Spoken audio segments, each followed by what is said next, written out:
Captain Jake Reynolds tried not to smile as the room full of alien diplomats stared at the ship design floating in the air. The blue hologram showed every detail of the UES Phoenix, humanity's newest warship. It looked sleek and dangerous, even as just a picture. The meeting room on Galactic Union Station Alpha was big and round, with seats for all 12 alien races. The lights were dim so everyone could see the hologram clearly. Reynolds stood with Admiral Wilson, who was pointing at different parts of the ship design. "As you can see," Admiral Wilson said, "we've put the quantum pulse drive next to the shield generator. This makes the ship use much less power than normal." The room was quiet. Too quiet. Reynolds looked at the aliens' faces. The bug-like Trill seemed angry. The blue-skinned Veldorans looked shocked. The rock-like Arctians were hard to read, but they were leaning forward, always a sign of interest.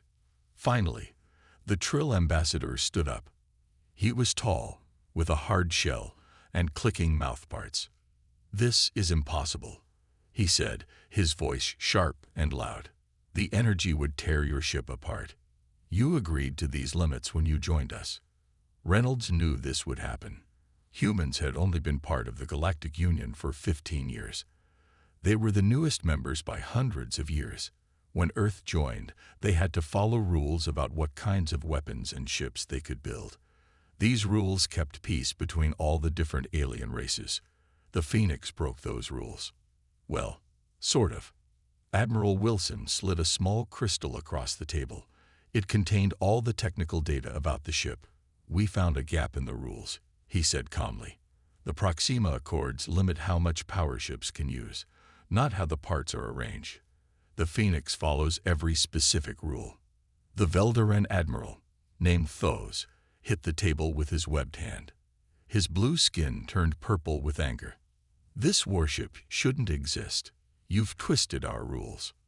"We've looked at them creatively," Reynolds said. He stepped forward. "And with the hive bugs attacking neutral space, the Union needs all the help it can get." The room erupted in angry voices. Some aliens shouted, others whispered to each other. The Phoenix wasn't just a ship, it was a statement. Humans had found a way around rules that had limited everyone else for centuries.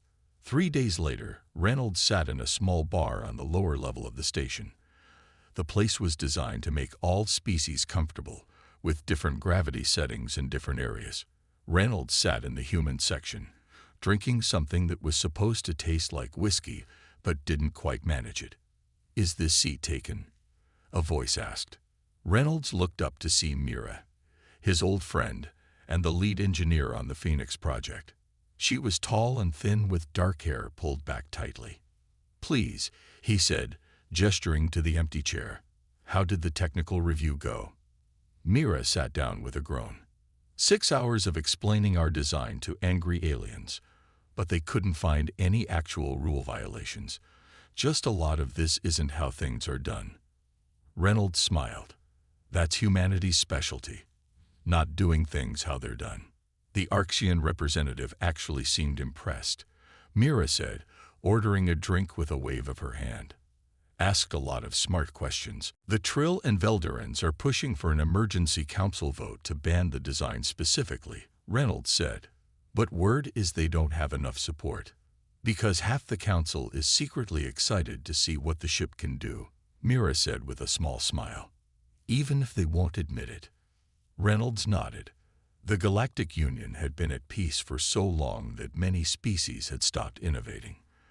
The same ship designs had been used for hundreds of years. The Phoenix was something new.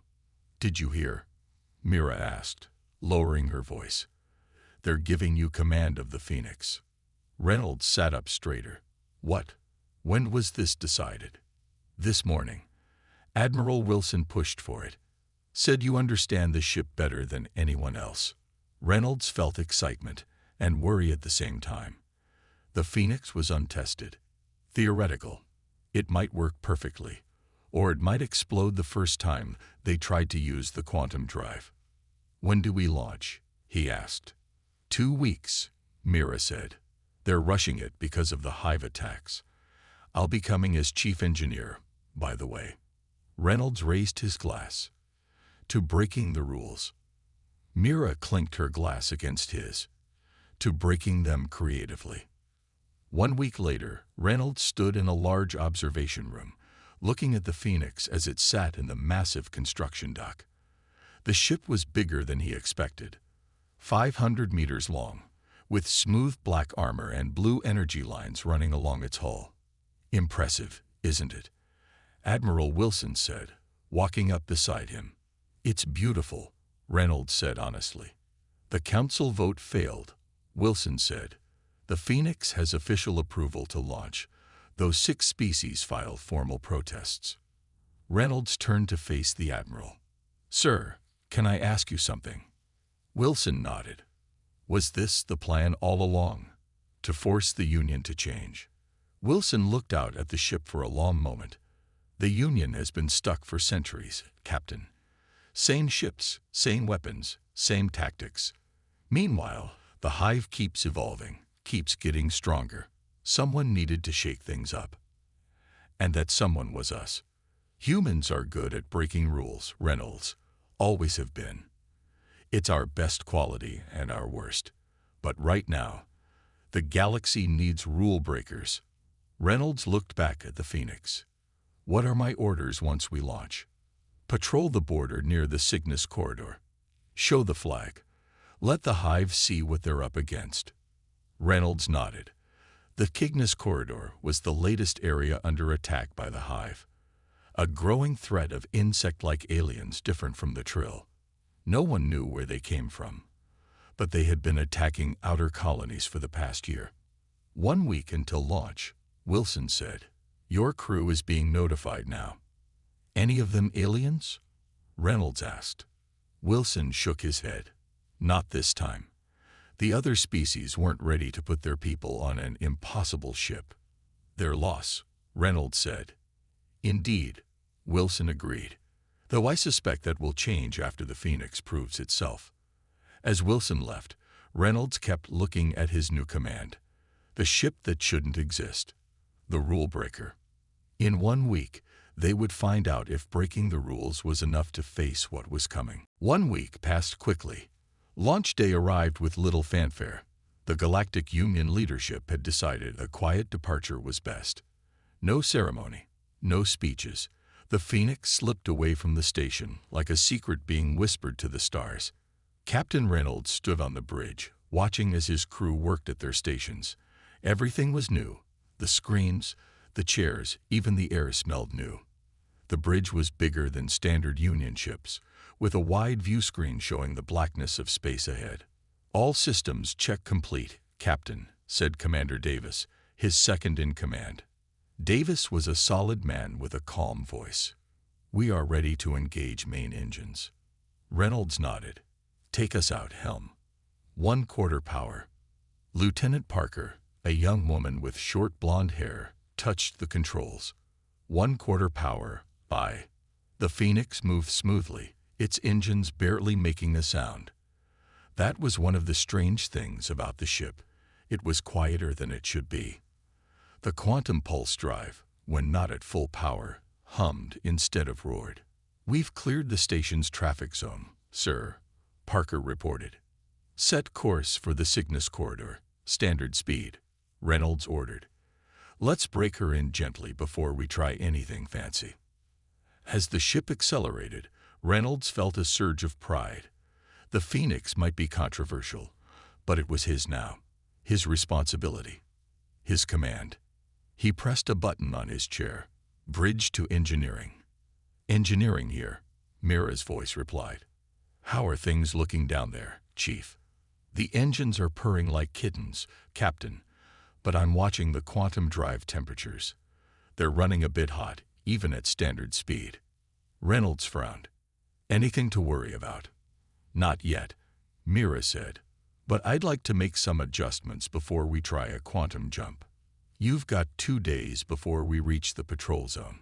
Make whatever changes you need. Understood, Captain. Engineering out. Reynolds leaned back in his chair. The first real test would come when they had to use the quantum pulse drive at full power. That was the heart of the Phoenix's impossible design, the drive that could push the ship faster than any other in the Union fleet, in theory. The next day, Reynolds toured the ship, meeting the crew and checking each department. The Phoenix carried 200 people, small for a ship its size, but the advanced systems meant fewer crew were needed. His last stop was engineering, where he found Mira under a large panel, only her legs sticking out. Tools were scattered around her. "Problems?" he asked. Mira slid out, her face smudged with grease. "Just making adjustments. The quantum drive is designed to work with the shield generators in a way no one's tried before. Everything looks good on paper, but paper doesn't fly in space," Reynolds finished. It was an old saying among spacers. "Exactly." Mira stood up and wiped her hands on a rag. "I've reduced the power flow by 6%. It should run cooler now. Will that affect performance?" "It means we'll use slightly more energy when we jump, but the system will be more stable. Better safe than scattered across 3 sectors." Reynolds nodded. "Good call." Alarm sounded, and both their communicators beeped at the same time. "Captain, to the bridge," came Commander Davis's voice. Reynolds and Mira exchanged looks before they both ran for the door. When Reynolds reached the bridge, Davis was standing by the communication station. "Report," Reynolds said.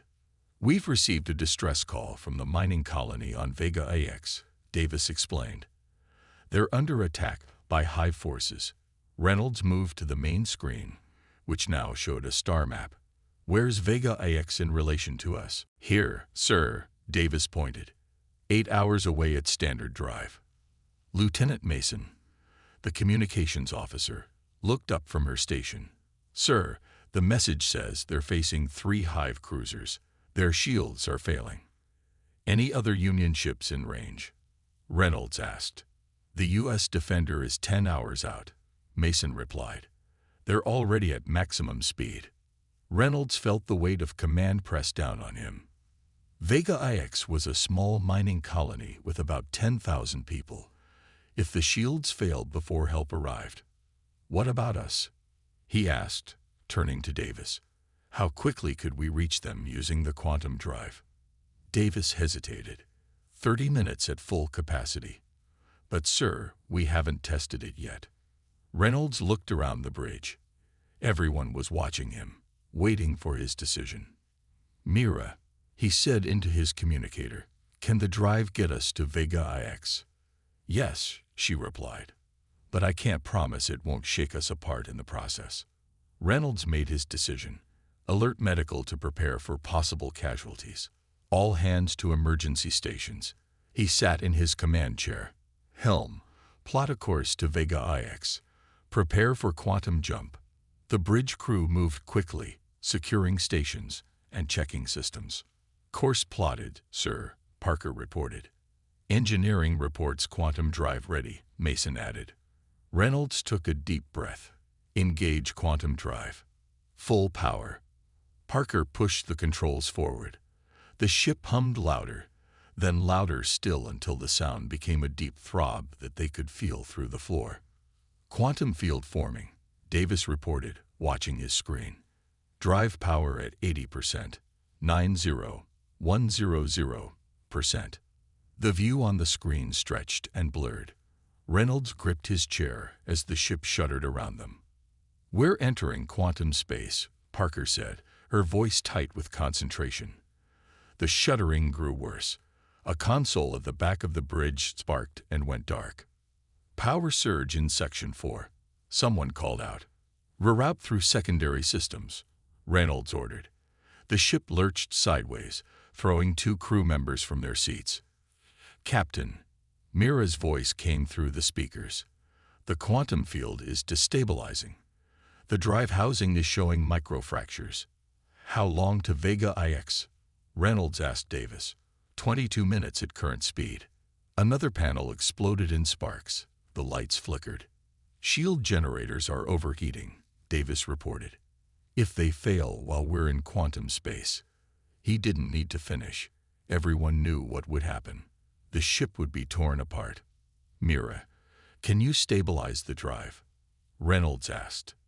"I'm trying. Diverting coolant now. It's working, temperature dropping. But the microfractures are still spreading." Reynolds faced an impossible choice: push on and risk his ship and crew, or drop out of quantum space and reach Vega AX too late. "Captain," Davis said quietly, "Vega AX has 10,000 civilians." Reynolds nodded. "Maintain course and speed. Mira, do whatever you have to. Keep that drive together for 20 more minutes." "I'll try, Captain. But you need to know, even if we make it there, we may not make it back. One problem at a time, Chief." Reynolds turned to Mason. "Send a message to Vega AX. Tell them help is coming." As the impossible ship pushed deeper into quantum space, systems straining beyond their limits, Reynolds watched the countdown timer. 20 minutes until they reached Vega AX. 20 minutes to prove that breaking the rules had been worth it. 20 minutes to save 10,000 lives, or lose everything trying. The Phoenix shuddered again, harder this time. Warning lights flashed across every console. "Hold together," Reynolds whispered to his ship. "Just hold together." The Phoenix burst out of quantum space with a flash of blue light. The ship shook violently one last time, then steadied. Emergency alarms blared across all decks. "Status report," Reynolds demanded, gripping his chair as the bridge stopped shaking. Davis checked his console, which flickered twice before stabilizing. "We've arrived at Vega AX, Captain. Quantum drive is offline. Hull integrity at 94%. Shields at 85%. Weapons systems?" Reynolds asked. "Online and functional," reported Lieutenant Wells from the tactical station. Reynolds looked at the main view screen. The scene before them was chaos. 3 massive Hive cruisers surrounded the small mining colony of Vega AX. The colony's shields glowed weakly under constant bombardment from Hive weapons. "Time until their shields fail?" Reynolds asked. Mason checked her readings. 15 minutes at most, sir." "Open a channel to the colony," Reynolds ordered. After a moment, Mason nodded. "Channel open. This is Captain Reynolds of the UES Phoenix. We've received your distress call and are moving to engage the Hive forces. Hold on a little longer." A strained voice replied over the speakers. "Phoenix, this is Governor Bell. Thank God you're here. Our generators can't take much more. We have 10,000 people in the shelters." "We'll handle it," Reynolds promised. "Phoenix out." He turned to Davis. "Tactical assessment." Davis studied the display. 3 Hive cruisers, standard formation. "They haven't noticed us yet. They're focused on the colony." Reynolds nodded. "Let's use that to our advantage. Target the lead cruiser with the main cannon." The Phoenix's main weapon was the heart of its controversial design. By linking the quantum drive to the weapons systems, the ship could fire energy beams that no standard shield could stop. "Target locked," Wells confirmed. "Mira," Reynolds called through the communicator. "Can we fire the main cannon?" "Yes," she replied, her voice tight with stress. "But the quantum drive took heavy damage during the jump. We won't be jumping again anytime soon." "Understood. Prepare to fire main cannon." The bridge grew quiet as the weapons system charged. The Phoenix hummed with power as energy flowed from its core to the forward cannon. "Weapon at full charge," Wells reported. Reynolds leaned forward in his chair. "Fire." A brilliant beam of blue-white energy shot from the Phoenix. It crossed the space between them and the lead Hive cruiser in an instant. The beam cut through the alien ship shields like they weren't even there. The cruiser's hull split open, venting atmosphere and debris into space. "Direct hit," Wells called out. "Enemy vessel critically damaged." The view screen showed the Hive cruiser breaking apart, secondary explosions rippling along its length. "The other Hive ships are breaking off their attack on the colony," Davis reported. "They're turning to engage us." Reynolds had expected this. "Helm, bring us between the Hive and the colony." "Tactical, prepare secondary weapons." The Phoenix moved smoothly into position, its engines pushing it faster than a ship its size should be able to move. On the view screen, the two remaining Hive cruisers grew larger as they approached. "They're powering weapons," Wells warned. "Raise shields to maximum," Reynolds ordered. "Evasive pattern Delta." The first shots from the Hive ships flashed across space. Most missed as the Phoenix twisted away, but two hit directly. The ship rocked under the impact. "Shields holding at 72%, Davis reported. "Return fire. All secondary cannons," Reynolds ordered. The Phoenix's smaller weapons opened up, sending pulses of energy toward the Hive ships. Unlike the main cannon, these were standard Union weapons, and the Hive shields blocked most of the shots. "Minimal damage to enemy vessels," Wells said. Reynolds frowned. The main cannon needed time to recharge after its first shot. They would have to hold out until it was ready again. "Captain, we're being hailed," Mason said with surprise. "By the Hive." This was unusual. The Hive rarely communicated with Union forces. "On screen," Reynolds said. The view screen changed to show a Hive commander. The alien looked like a giant insect with multiple eyes and a hard exoskeleton. Its mandibles clicked as it spoke. "Human vessel," the Hive commander said, its voice translated by the ship's computer. "Your ship configuration is unknown to us. You have destroyed one of our cruisers. Surrender now or be destroyed." Reynolds stood up from his chair. "This is Captain Reynolds of the UES Phoenix. You are attacking a civilian colony in Union space. It is you who should surrender."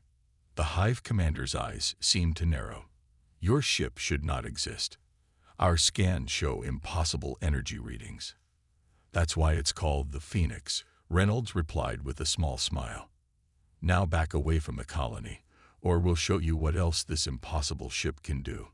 The Hive commander clicked its mandibles angrily. "You will be destroyed." The screen went dark. "Well, that went well," Davis commented dryly. "How long until the main cannon can fire again?" Reynolds asked. 3 minutes, Wells replied. "We might not have 3 minutes," Davis warned. "Both Hive cruisers are moving to flank us." Reynolds thought quickly. The Phoenix's regular weapons couldn't penetrate the Hive shields effectively, and their main advantage was temporarily unavailable. "Mira," he called to engineering. "What's the status of the shield generators?" "Running hot but stable," she replied. "What are you thinking?" "Can we reverse the energy flow? Push power outward instead of holding it in?" There was a pause before Mira answered. "You want to create a shield pulse. That's never been tested." "Theory suggests it should work," Reynolds insisted. "Theory suggested this whole ship would tear itself apart," Mira reminded him. "But yes, I think I can do it. It will drain our shields completely for about 30 seconds. "That's our window," Reynolds decided. "Do it on my mark." He turned to Wells. "The moment our shield pulse hits them, target their propulsion systems with everything we've got." Both Hive cruisers were now on either side of the Phoenix, trapping it in a crossfire. Their weapons pounded against the Phoenix's shields. "Shields down to 45%, Davis reported. "We can't take much more of this." "Stand by," Reynolds ordered. He waited until the Hive ships were at their closest approach. "Now, Mira, shield pulse." The lights on the bridge dimmed as power surged to the shield generators. For a moment, nothing seemed to happen. Then the Phoenix's shields expanded outward in a wave of blue energy. The pulse slammed into both Hive cruisers simultaneously, making their shields flicker and distort. "Fire all weapons," Reynolds ordered. The Phoenix's secondary cannons fired in unison, targeting the engines of both Hive vessels. With their shields disrupted by the pulse, the shots hit home, causing explosions across their hulls. "Direct hits," Wells reported excitedly. "Their engines are damaged. Their shields are failing." "Main cannon status?" Reynolds asked.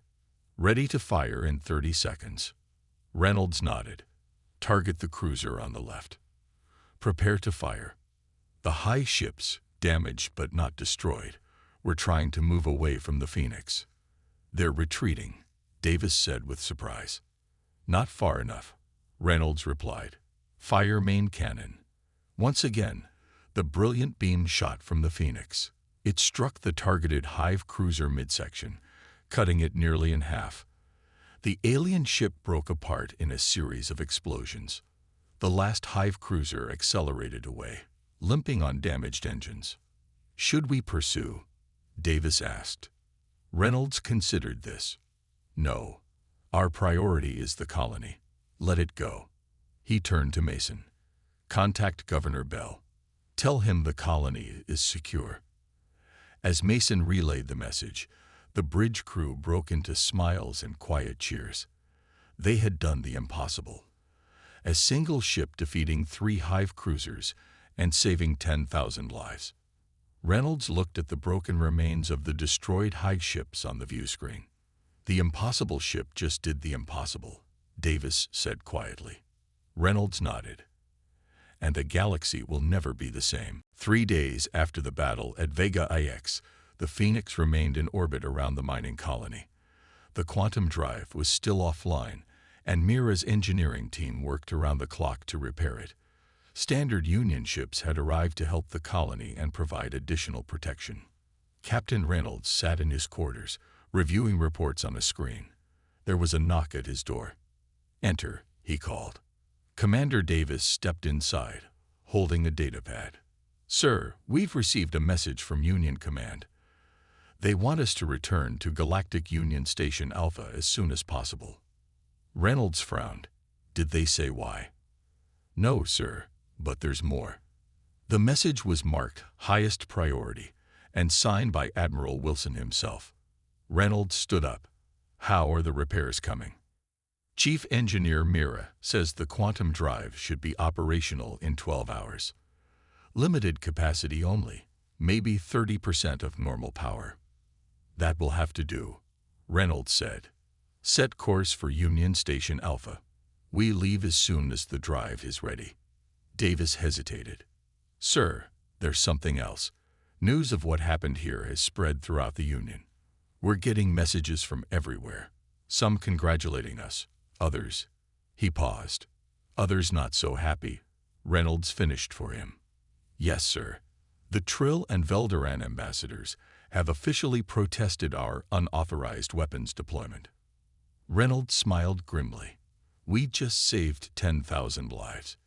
You'd think they'd be more grateful. 10,000 human lives, Davis pointed out. And we did it with a ship that breaks all their rules. Reynolds nodded. Prepare the crew for departure. I have a feeling this is just the beginning of our troubles. The return journey took 3 days at reduced speed. When they finally arrived at Union Station Alpha, the Phoenix was escorted by 4 standard Union patrol ships, an honor guard, or prison guards. Reynolds wasn't sure which. As they docked, Reynolds stood on the bridge, watching the station grow larger on the view screen. Captain, Mason called from communications. We're being hailed by the station. On screen, Reynolds ordered. Admiral Wilson's face appeared. Captain Reynolds, welcome back. Your presence is requested in Council Chamber 1 immediately upon docking. Bring your first officer and chief engineer. Reynolds nodded. May I ask what this is about, Admiral? The Galactic Union Council has called an emergency session to discuss the Phoenix and its actions at Vega AX. I suggest you prepare to defend yourself, Captain. The screen went dark. That didn't sound good, Davis said quietly. Reynolds straightened his uniform. We did what was right. Now we face the consequences. The Grand Council chamber was the largest room on the station. It was circular, with raised seats for the representatives of all 37 member species of the Galactic Union. In the center was a speaking platform where those addressing the council would stand. The chamber was packed. Every seat was filled, and the viewing galleries were crowded with diplomats, military officers, and journalists from across the galaxy. Reynolds, Davis, and Mira entered and walked to the center platform. Admiral Wilson waited for them there. This is bigger than I expected, Reynolds whispered. The fate of the Phoenix has become the biggest story in the Union. Wilson replied quietly. What you did at Vega AX has forced everyone to take sides. The Veldaren Council Chair, Admiral Thos, called the session to order. His blue skin looked almost purple under the chamber lights. This emergency session will now begin, he announced. We are here to discuss the deployment of the UES Phoenix, a ship whose very existence violates the spirit of the Proxima Accords and its actions in the Vega system. The Trill ambassadors stood up. The human vessel used weapons of a type expressly forbidden by our agreements. They have upset the balance of power that has kept peace for centuries. Shouts of agreement came from several sections of the chamber. The Archean representative, a crystalline being that glowed softly, raised a limb. Point of order, its translated voice chimed. The Phoenix's weapons were not explicitly forbidden. The humans found a creative solution to work within our rules. Rules that were meant to prevent exactly this kind of military advantage. The Trill insisted. Reynolds watched as the debate grew heated. Different species took different sides. The militaristic races seemed impressed by the Phoenix's capabilities. The diplomatic ones worried about precedent. The scientific minds were simply curious about human innovation. Finally, Admiral Wilson stepped forward. Members of the Council, I remind you that without the Phoenix, Vega AX would have fallen. 10,000 civilian lives were saved because this ship existed. At what cost? Asked the Veldaren chair. If every species begins building ships like the Phoenix, where will it end? An arms race. War. Reynolds asked for permission to speak. When it was granted, he stepped to the center of the platform. I am Captain Jake Reynolds of the UES Phoenix. I want to make one thing clear. We did not set out to break your rules. We found a way to solve problems within them. He paused, looking around the chamber. The Phoenix saved lives. That's what ships like ours should do. A representative from a small, peaceful species called the Lumis stood up. They rarely spoke in council meetings. Captain Reynolds, what happens when another species builds ships like yours and uses them not to save lives, but to take them? Reynolds had no easy answer for that. Before he could respond, the chamber doors opened. A tall, insect-like alien entered, but not a Trill. This was a hive commander, flanked by Union security guards. The chamber went silent with shock. The hive rarely sent representatives to the Union. I am Commander Krizak of the Hive Collective. The alien's translator spoke. I have come to provide information about the true threat. Reynolds exchanged glances with Admiral Wilson. This was unexpected. The Hive commander walked to the center of the chamber. The vessel you call Phoenix destroyed 2 of our ships and damaged a 3rd. Such power is impressive. Its mandibles clicked. But you do not understand why we attacked Vega AX. Enlighten us, the Veldaren chair said coldly. We detected signals from beyond the rim of the galaxy. Something is coming. Something worse than the Hive. We attacked Vega AX to test its defenses, to see if your Union was ready. The Hive's multiple eyes scanned the room. You are not ready. But that ship, it pointed at Reynolds, that impossible ship gives you a chance. Murmurs spread through the chamber as the council members digested this information. The Archean representative chimed in. Are you suggesting cooperation, Commander Krizak? I am suggesting survival, the Hive replied. My people have been fleeing from this threat for generations. Now it approaches your space. The chamber erupted in voices. The council chair called for order repeatedly before the noise died down. In light of this new information, the chair announced, I propose we table the issue of sanctions against Earth for the Phoenix's design. Instead, I call for a vote on the following. Should the Phoenix's technology be shared with all Union species to prepare for this potential threat? Reynolds held his breath as the votes were tallied. The result appeared on screens around the chamber. By a margin of 1 vote, the chair announced, the motion passes. Earth will provide full technical disclosure of the Phoenix's systems to all member species. As they left the chamber, Reynolds turned to Admiral Wilson. Sir, if we share the Phoenix's designs. Wilson nodded. Every species will build their own versions. I know. He smiled slightly. But that was always the plan, Jake. Reynolds stopped walking. What do you mean?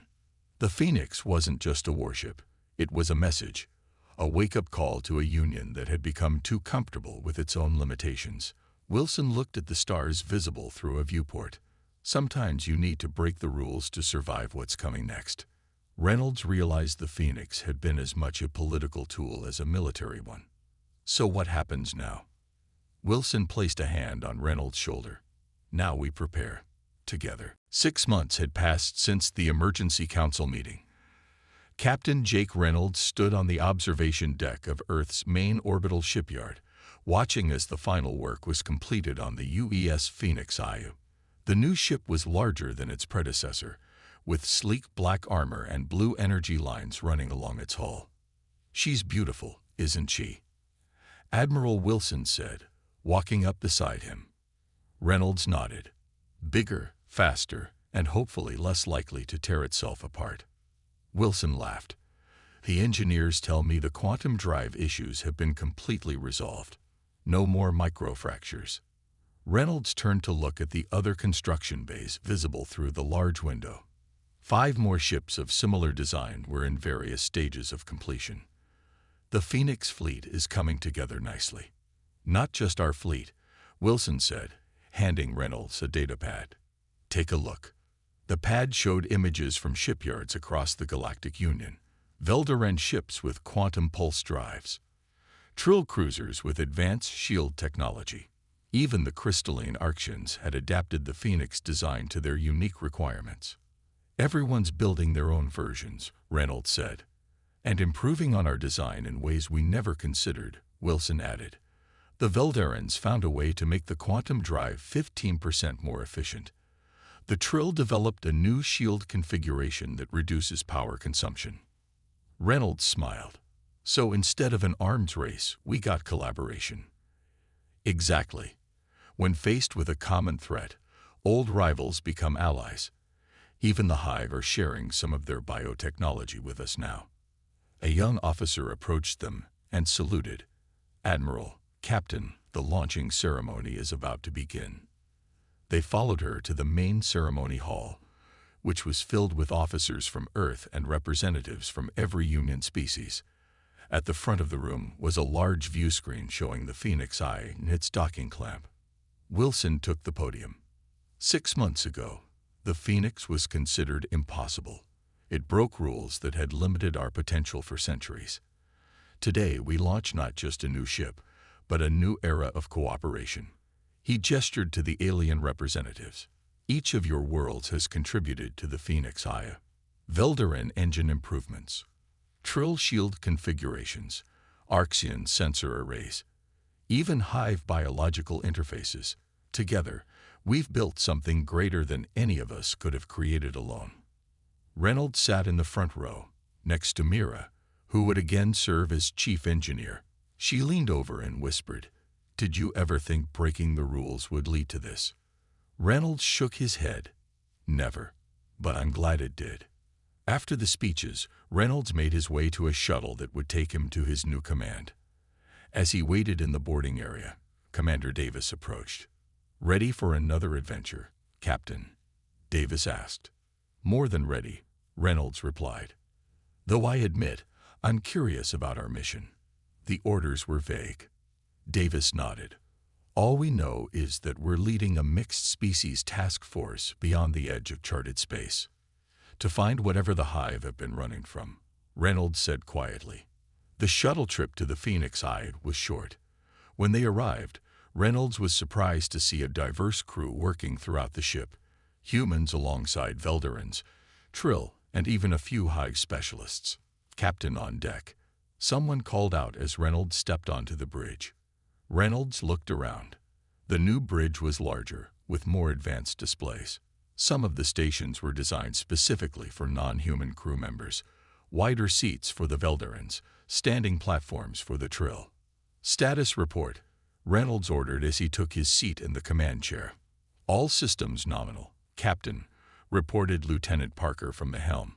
"Quantum drive at full capacity and stable. Engineering reports ready," added Mira from her station. Reynolds nodded. "Communications, hail the other ships in our task force." Lieutenant Mason worked her controls. "Channel open to all vessels." "Sir."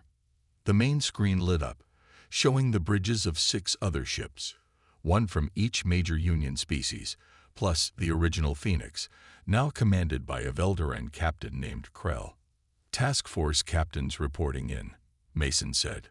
Reynolds addressed them. "This is Captain Reynolds of the Phoenix Eye. Our mission is to investigate the threat from beyond our galaxy's edge. We're venturing into unknown space, facing an enemy none of us has seen before." He paused. 6 months ago, we were arguing over whether ships like ours should exist. Today, we're flying them together. I'd call that progress." The alien captains nodded or made their species equivalent gestures of agreement. "Prepare for departure," Reynolds ordered. "Form up on the Phoenix Eye once we clear the shipyard." The docking clamps released, and the Phoenix Eye moved smoothly away from the station. One by one, the other ships joined formation. The Veldaran Light of Truth, the Trill Harmony of Stars, the Arxian Crystal Defender, and 3 more. As they approached the jump point, Reynolds felt a mixture of pride and tension. The first Phoenix had broken the rules out of necessity. This fleet existed because everyone had finally recognized that some rules needed to be broken. "Task force is in position," Captain Davis reported. "All ships report ready for quantum jump." Reynolds looked at his diverse bridge crew. "Lieutenant Parker, set course for the coordinates provided by the Hive intelligence, beyond the galactic rim." "Course set, sir." Reynolds took a deep breath. "Signal all ships. Prepare for quantum jump on my mark." The bridge grew quiet as everyone prepared for the jump into the unknown. "All ships acknowledge ready, sir," Mason reported. Reynolds nodded. "Engage quantum drive." The stars on the view screen stretched into lines of light as the Phoenix Eye led the task force into quantum space. The impossible ship that shouldn't exist was now leading the greatest combined fleet in Union history. As the blue swirl of quantum space surrounded them, Reynolds thought about how far they had come. 6 months ago, they were outcasts for breaking the rules. Now they were the vanguard of a united galaxy. "Captain," Davis said quietly, "do you think we're ready for whatever's out there?" Reynolds watched as the task force followed them into the quantum tunnel, ships of different designs from different worlds all working together. "I don't know," he admitted, "but I do know this. If there's one thing humans are good at, it's breaking rules when they need to be broken. And now we've taught the rest of the galaxy how to do it too." Davis smiled. "Breaking rules creatively." "Exactly," Reynolds said, "and that might just save us all." The Phoenix Eye accelerated deeper into quantum space, its impossible engines pushing it faster than any ship should be able to go, breaking the rules of physics just as its creators had broken the rules of the Galactic Union. Behind it followed the United Fleet, heading toward an unknown enemy and an uncertain future, but doing so together. Sometimes, Reynolds thought, you had to break the rules to change the universe, and humans had always been very good at that.